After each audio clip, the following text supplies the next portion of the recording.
Welcome, everybody, back to Screenfish Radio, where we have an absolutely beastly episode for you today as we talk about Guillermo del Toro's Frankenstein.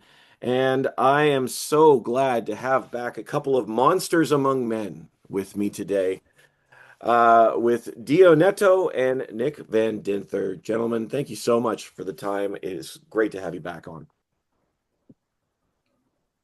Thank you. Good to be here. It's great Thanks to for have having us you. back.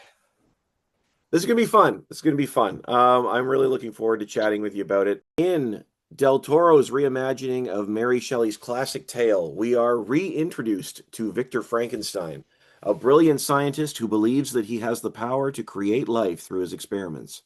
However, his quest soon turns into an all-consuming obsession. After his work finally offers results, his relationship with his monster reveals the darkest pieces of his own soul, leading to a journey that threatens to undo his entire world and that of his creation as well. As always, this podcast is rated S for spoilers, but gentlemen, I would love to hear from you what you think of Frankenstein. Want to go first, Nick? Sure. It's one of my favorite films of the year. I was lucky enough to see it at the Toronto International Film Festival this year for the first time. I have long been a big fan of Guillermo del Toro's previous work, but I think this adaptation is the definitive one. I don't think another Frankenstein story will ever come to the heights that this one reached, and will tell the story of the book in as beautiful a way as this film did. The definitive version is a bold statement. That's a bold statement. Like the last one, or like the best of all of them? I would love clarity on that. The best of all of them. Wow. Okay. Yeah, I agree. I think it was a beautiful movie. I have one concern about it. I really enjoyed the movie. I also think it was one of the best movies of the year. It's really beautiful. We all love Del Toro. We all know him for a long time. I have my Guillermo right there with Frankenstein, Pop Funkos right there. But we'll talk later what my big concern about the movie was. And maybe we will agree, maybe we disagree, maybe it's something from my mind, but I'll leave for later. On the definitive part, it could be. I don't think anyone will do a better Frankenstein than Del Toro, but we have the Bride movie next year, and I'm really excited for that one. And we'll have another Frankenstein in that movie. I know it's not about Frankenstein, it's about the Bride, but I'm really, really curious to see what Maggie Gyllenhaal will be doing next year. Yeah, I don't think this is ever going away. And I think every time it goes away, it ends up coming back. I'm just spitting out loud right now when I say this, and it's probably wrong, but the idea of the renewed interest in Universal Monsters probably stems from the fact that they have a theme park now. But this is entirely unrelated to that. I'm not suggesting they're the same, but the interest is there. It's interesting to me that Frankenstein is. I mean, this book's been around. When did Mary Shelley write it? I'm sorry, I don't. Is she in like is she 1800s or is she earlier than that? I think she's in the 19th century, right? Am I right on that? I think so. But like that's even if it's that, it's 200 years. The Frankenstein still resonates. And I think Del Toro 1818. Okay, so Oh my 200 God. years. That's wild. But Del Toro does create, I think, one of the most immersive films of the year. I think it's beautiful. I think it's beautiful as well. I'm glad I saw it on the big screen. No hate on Netflix, but this is not a movie that I want to watch for the first time on my phone. And it's the detail is insane. These are worlds. It's absolutely stunning visually. And he did something that in my opinion, was one of his greatest achievements. He made Jacob Elordi looks like a great actor. Oh, Because I I oh I I no. I always thought Jacob Elordi like a good actor. Like, but in this movie, he's like great. He's amazing. He's a different person. So I think Del Toro changed him. That okay, I that is a very different place where I thought you were going based on that. No, no, no. I don't hate him. I'm not saying that he's not a good actor, but here he was great. I wasn't expecting to see him in this greatness of acting. It really, yeah, he does an excellent job, and I'm impressed. Was it Skarsgård last year for Nosferatu? Was it Skarsgård? Am I right? Yeah. Bill Skarsgård. Bill, yeah, Um, Again, a similar thing where you're baked in makeup, but able to bring a humanity out of this insane, monstrous performance. I think Elordi does a wonderful job in this role. he does. Why do you think Frankenstein still works? Why are we still revisiting the beast with the bolts? I think the character works. And I don't think when I say this is a definitive adaptation of the character, because I think you've seen versions of Frankenstein and things like Creature Commandos. That's a very different take. I think this is a definitive version of the original Frankenstein story. I don't think I've seen that book adapted better than this film. And I tend to think I don't think I will see that book adapted in the future better than this film, because I feel like if I was going to cherry pick who was going to make Frankenstein into a movie, Guillermo del Toro would be the person I'd pick. Um, so I think in that sense, these classic Universal monster stories and just kind of this classic literature getting turned into a feature film in now the 2020s, I think it'll always work because you'll always have new demographics that aren't as well versed in them.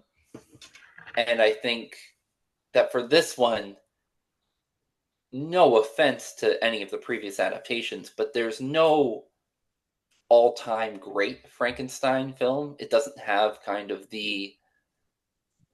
of have the singular like Dracula and films like that where it's like, oh yeah, this is the best one. This is the best one. This is the best one.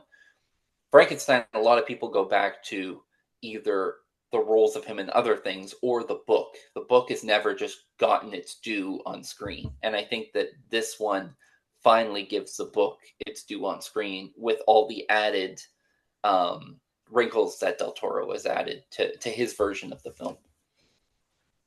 Why do you feel that way, Nick? Why do you have set this up to be like just an iconic vision of Frankenstein, and just listening to you talk.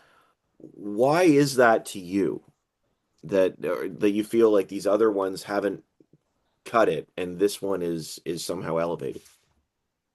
Because I think this is so much more than just a monster movie.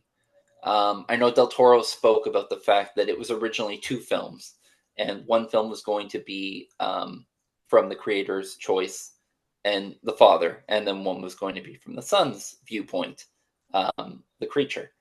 And I'm glad that he didn't go that route and that he molded them into one film.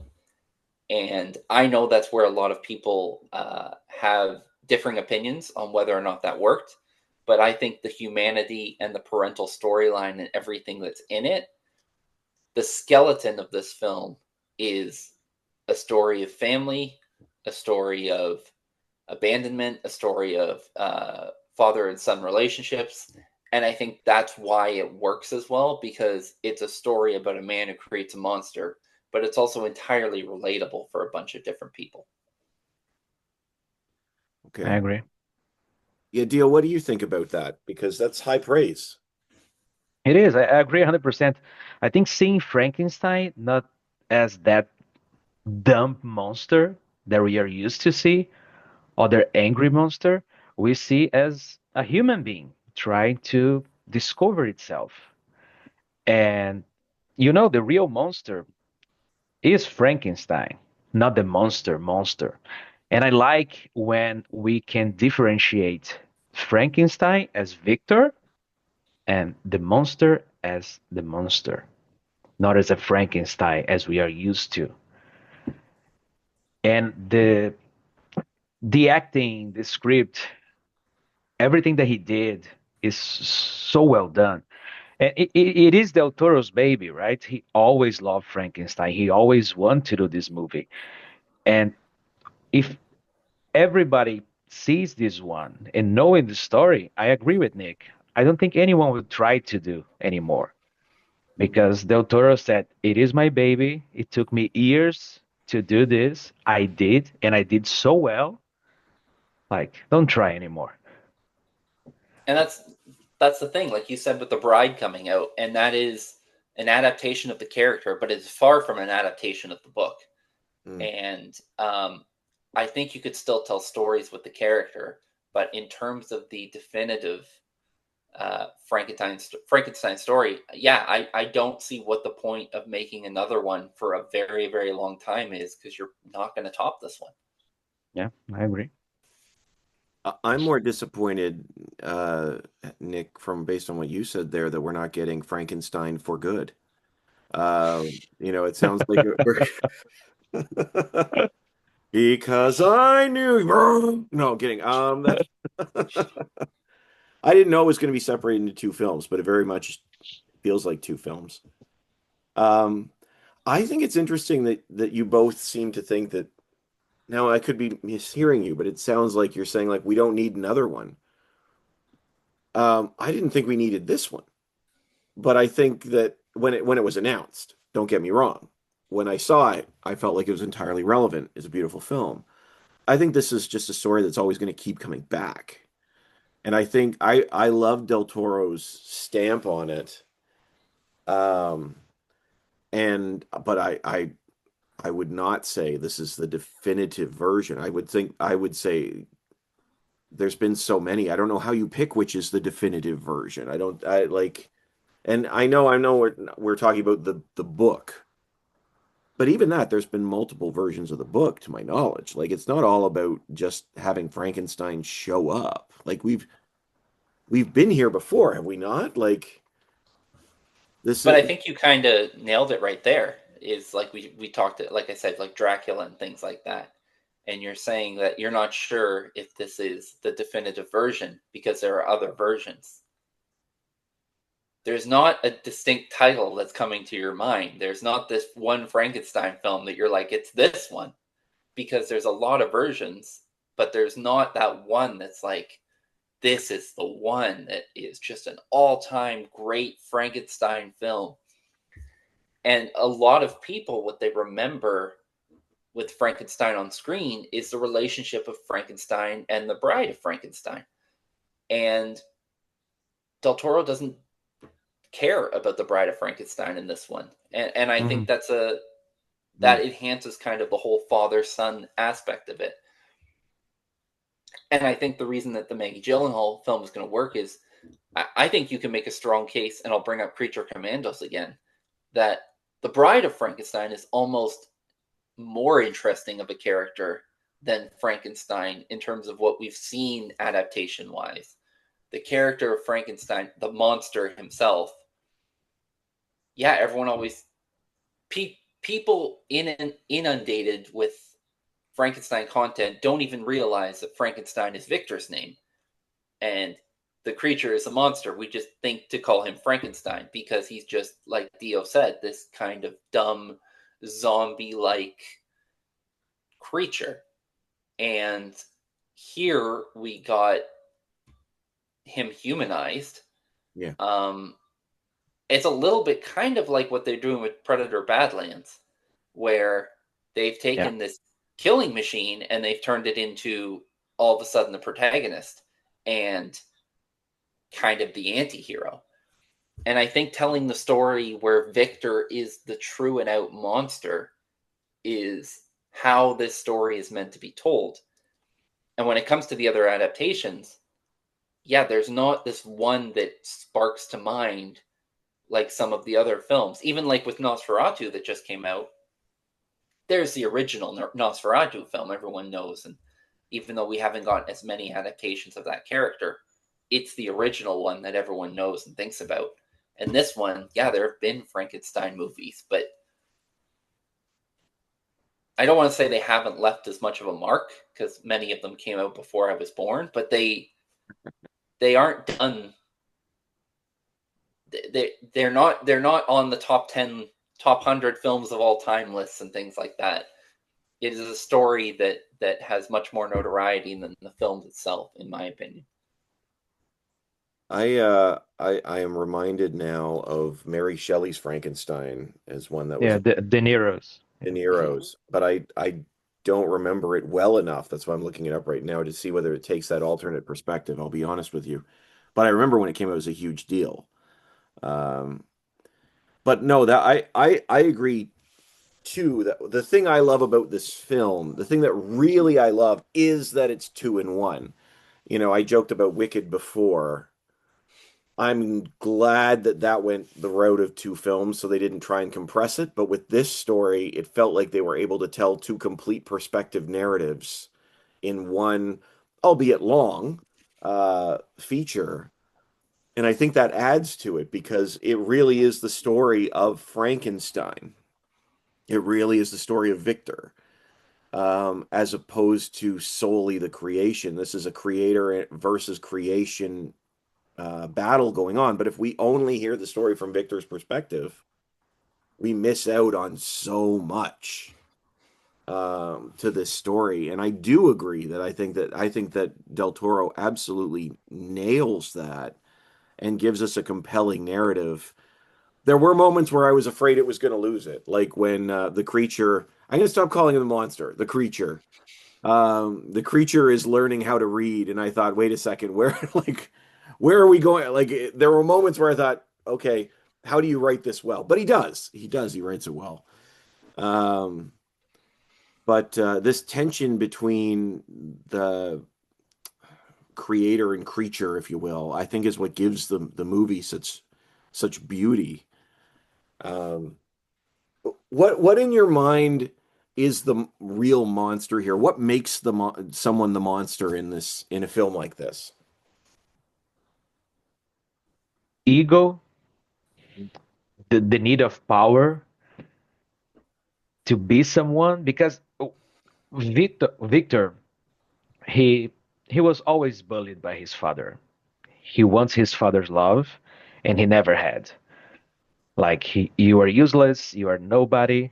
And then he showed that he was capable of doing more. And then he finally did more, something that he'll make his dad proud.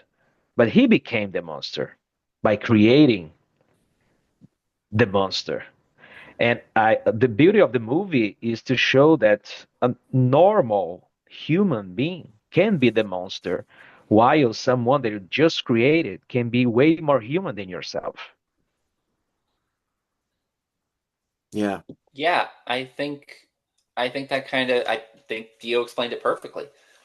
And I think he is a monster for things he does outside of creating the creature. He is a monster for his interactions with Christoph Waltz's character. He is a monster for the way he approaches his brother's relationship with Mia Goth's character. He is self-centered. He is selfish. He kind of just only cares about himself.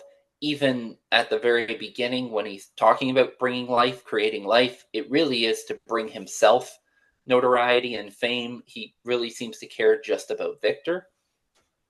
And I think that's what another part that makes him a villain.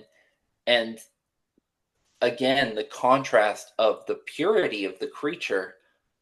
Like I think you said, Steve, about perspective.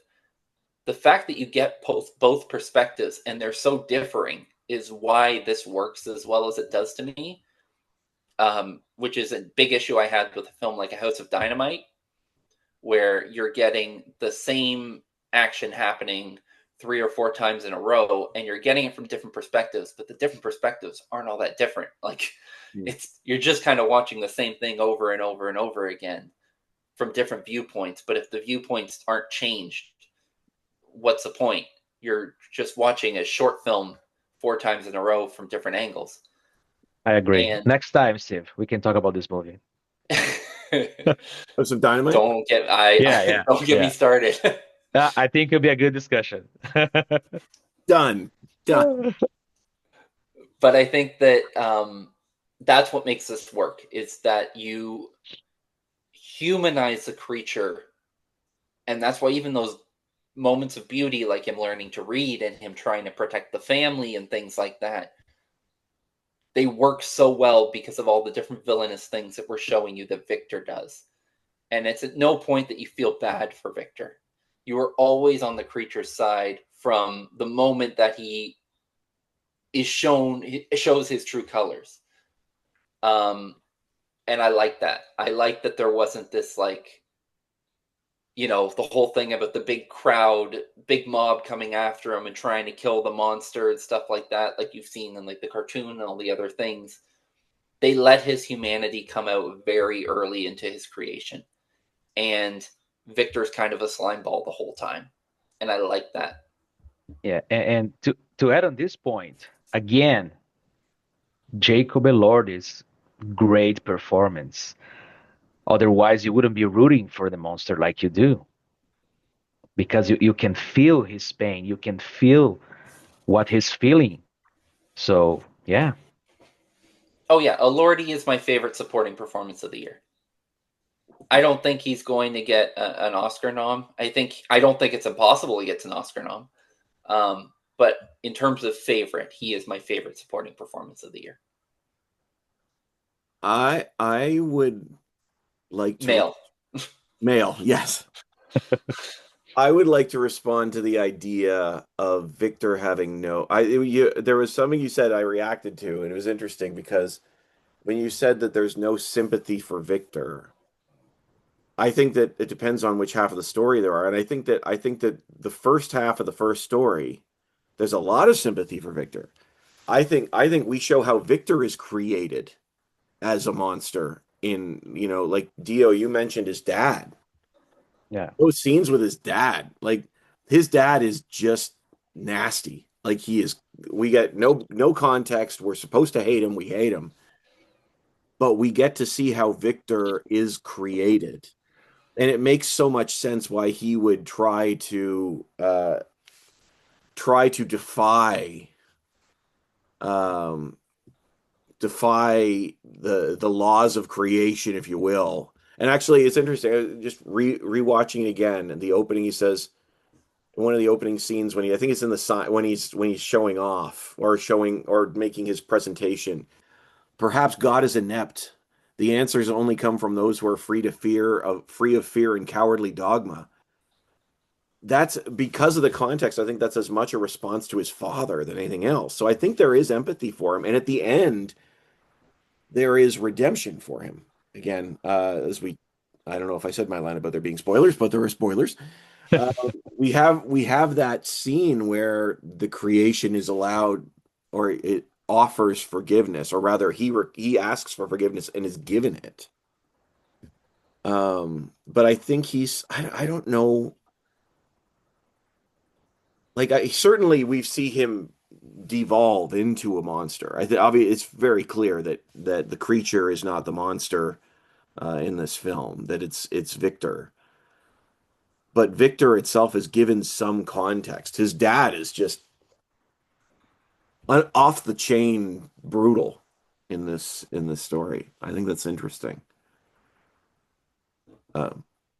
And his dad was brutal. He grew up and became like his dad. Yeah.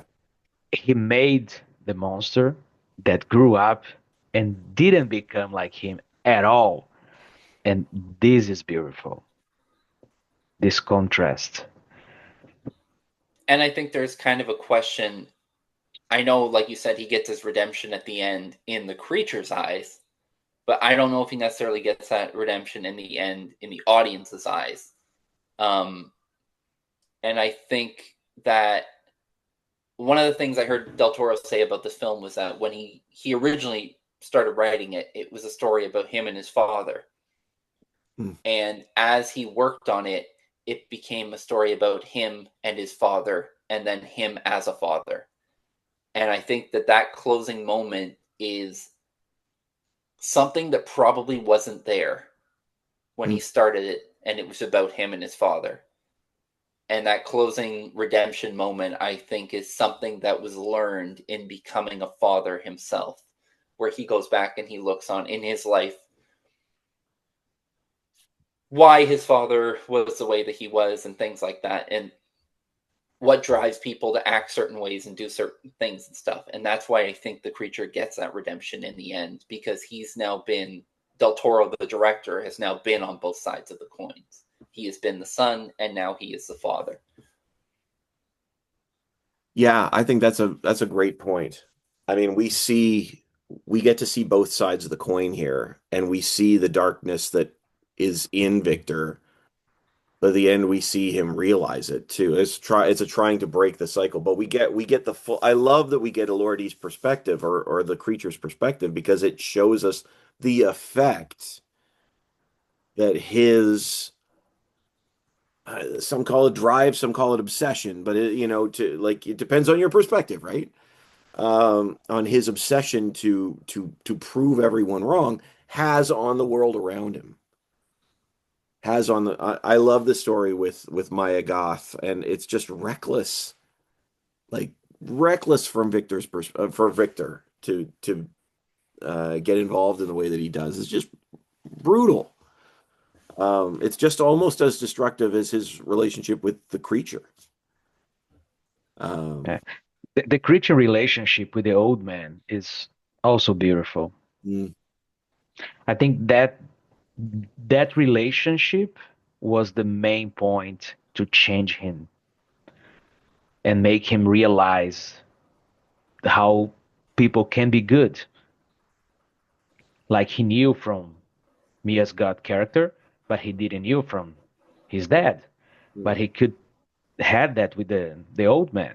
That I forgot his name. I only remember him as Centrakian from the Strain. I don't remember his name in the movie, but anyways, amazing, amazing scenes. I found this quote on IMDb from that scene, and I loved it. I was going to bring it up anyway. The creature, I found what I am when I made what I'm made for. I'm the child of a, says, charnel house, a wreckage assembled from refuse and discarded dead, a monster. It's just labeled blind man here. I know what you are, a good man, and you are my friend. Yes. Like it's somebody else telling him a new story. It's powerful. That's a powerful scene. That's a powerful scene. I love that. And when he is created, he doesn't know what humanity is. So to him, humanity is Victor. And then as Yeah. the film goes on, humanity is Mia Goth's character. And then it becomes the family in the house. And it's you kind of get to see him learn that humanity is flawed. And he learns that throughout, that there's good people and there's bad people. And you're watching him learn that in real time, and I really enjoy that aspect as well. He is a child. He's growing Yeah. up. And Nick, Nick, I'll add to what you said there. I think that's why the story still resonates. Is that this is an exploration of humanity, and humanity doesn't change. This is, I mean, there are bad people, there are good people, and there are people who do bad things that can be changed and be good, and there are good people that do bad like that. But this is very much an exploration of that, and this does an excellent job of exploring, especially with the creature, through the eyes of the creature, because he doesn't know why he's here. He's just here. He's trying to figure it out. And he's Yes. being told time and again, oh, you're this. And it's when he gets out of that relationship that other people allow him to see a different world. I think that's why it still works. Um, Yeah, I agree. I'm actually, because I know we're coming up on time here. I'm curious, Dio, what was the concern that you said that you had with we the haven't film? got Yeah, I was about to bring both of you watch Crimson Peak, correct? Crimson Peak. Oh, Yeah. So, and this train as well. Uh, Del Toro's baby and dream was always to do a Frankenstein movie. He's planning this for ages. Until he got to Frankenstein, he did a lot of great jobs. Crimson Peak and The Strain. Why I'm bringing those two? Why I was watching the movie and I watched the big screen and watched a TIFF, 35 millimeters, beautiful. I don't know if only from my memories, but the visual aspects really looks like Crimson Peak's house. The house where Victor builds the machine and everything, and then he creates the monster. Even that frame with the window, the round window, and the colors and everything resembles so much as Crimson Peak. And the monster visual, the walking, the black and everything resembles the strain creature. And I don't know if because again, Del Toro create this in his mind. I want to do a Frankenstein movie one day. I have this storyboard and everything, but he did other projects before, or just from my mind. But I thought it wasn't like unique. Each and every movie from Del Toro, in my opinion, are unique. We have all his monsters and everything, but the design, everything's unique from that movie. Frankenstein resembles so much Crimson Peak and The Strain, and that bothers me to give like this movie a perfect scoring. I know what you're saying. I don't remember Crimson Peak as well to say whether or not I agree with you on that front, but I know one thing he has said is that because this was his passion project, he has put parts of the Frankenstein story, and you can find this video on YouTube or something, but he goes through his filmography and he lays out where Frankenstein is in everything from Pinocchio to Crimson Peak to Nightmare Alley. It's in all of them. Shape of Water. Um, so I think part of it is I always had this idea for Frankenstein. I'm going to use it in something else, but why change my original idea if I used it somewhere else if I'm finally getting a chance to do it? And I think that might be where some of the similarity is that these things were put in his other films, but he always created them with the mindset of this is what Frankenstein is going to be. And when you get a chance to finally make that film, he already had his ideas and stuff. And instead of creating something new just because he used it before, that was his Frankenstein story. So I think he's stuck with it. Would be my Yeah, my guess. and that's what I think as well. one of the comments that I heard repeatedly coming out of it and from people who saw it during TIFF was quite simply, it was good, but I've seen him deal with the same conversations in other films in better ways. And I heard that from multiple people. I kept hearing that over and over again in terms of Frankenstein. And people said it's good, but it's not the best. I think that's a very interesting complaint to lob at a film like this because, like you said, Nick, I think that there's been a lot of Frankenstein and a lot of things that we've seen. And Del Toro himself has said that. But it is an interesting thought. I don't know how I feel about that. Um, because I don't want to say that he did this better in Shape of Water or he did it better in Crimson Peak or this now. I think he does an excellent job of it here. I And agree. that's I agree. and it, yeah. Yeah, it's not about doing better here or there. It's like the resemblance is with me watching Victor going up the stairs and the cinematography and everything, and I just click, oh, I've seen this before in Crimson Peak.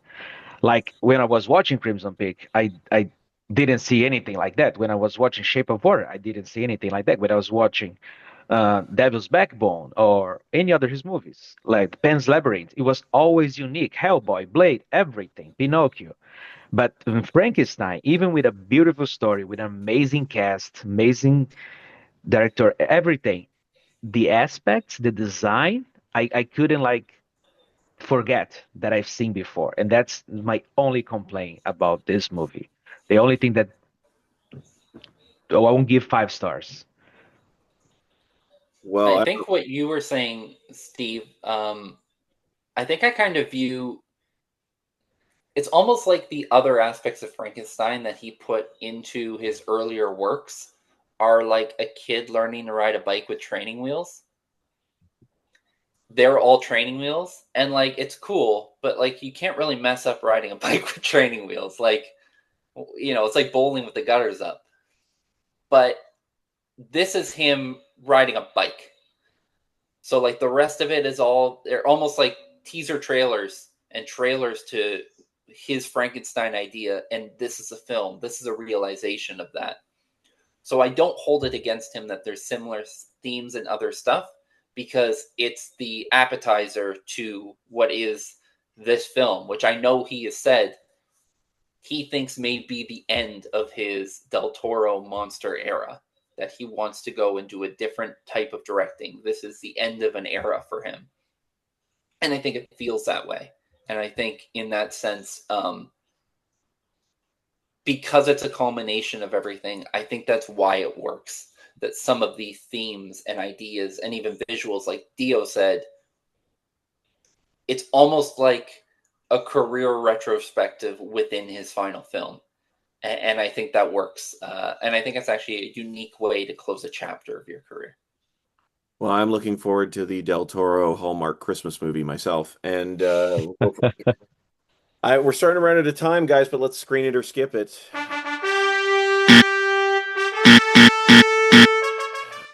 Frankenstein, screen it or skip it. 100% screenings. Yeah, screen it. Yeah, More than once. well, I mean, we can now. It's on Netflix. That's my one caveat. I really do believe that this should be something that if you could see it in theaters, see it in theaters. I know, no hate on Netflix, but it's just gorgeous. It's just a beautiful piece. It's sprawling. It's epic.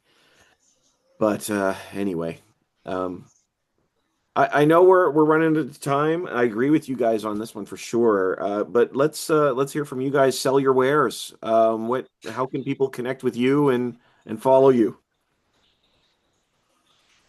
Again, uh, I'm not a critic. I'm a fan. I love movies.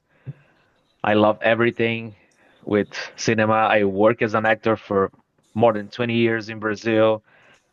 I couldn't continue my career, so I'm doing background here when I can. But I love going to movies. I love going to screenings. I love talk about movies, series, and everything. So if you want to follow me, Entertainment Dio on Instagram.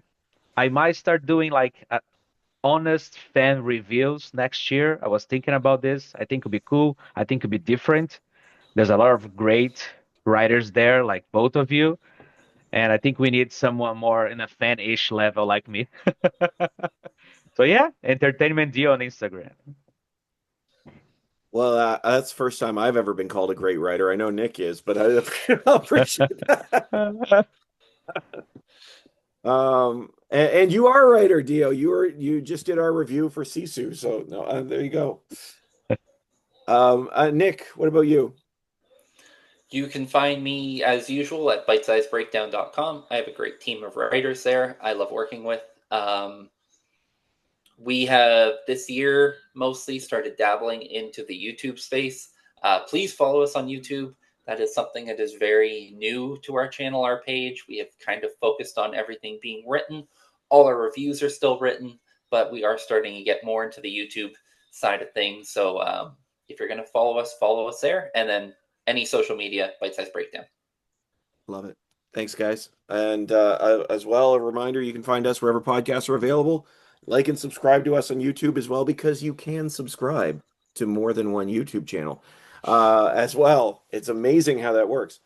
You can check out screenfish.net for the latest in reviews and also for, well, as I said on the YouTube channel, for interviews with people from the industry, directors, actors, as they discuss their latest films.